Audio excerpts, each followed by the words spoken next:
I think that most of the impasses that I see is people snapping their mind shut around what they already know, because they feel like if I change anything, it might get worse.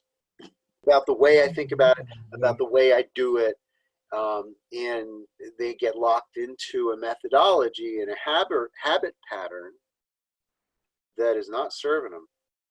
I watch it all the time. Well, I always land on my butt.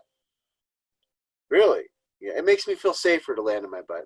Oh yeah? What if you're in a rocky landing area? How safe do you feel now?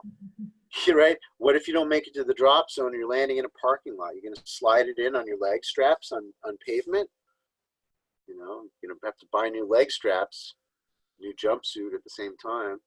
So, we have to be open-minded. And I think it's one of the most important things in this sport, new information. And you can filter through it and go, no, either I don't agree with it or I'm not ready for it now. Fine, that's okay. But you at least have to examine it.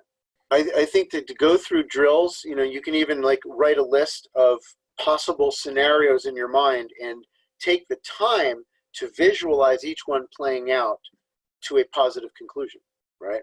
So what if I do what I did before? What if just instinct kicks in and I start my flare too high and I commit into it and I'm in, level flight. How can awareness change this? Awareness and deeper understanding of the dynamics based on these conversations. You have a larger thought complex around canopy flight than you did then, right? You're a different person, and so, you kind of picture, all right, I'm high, now what?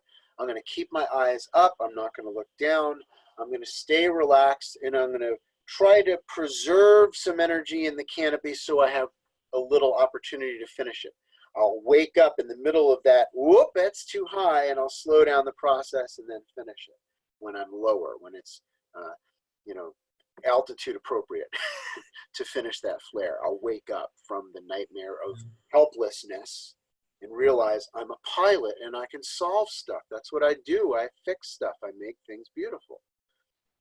And then you go, all right, I'm going to picture in my mind the perfect level off. Oh, it's just what I thought it was going to be, but it's a little more ground speed than I thought it was going to be. So instead, I'm going to ease into a foot slide. I'm going to slide, feet and then butt.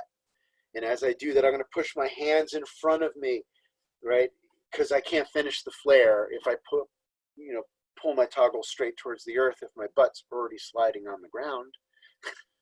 Right? So you push towards your knees, and in that process, you slide back up to your feet. Then the canopy will climb in that last push.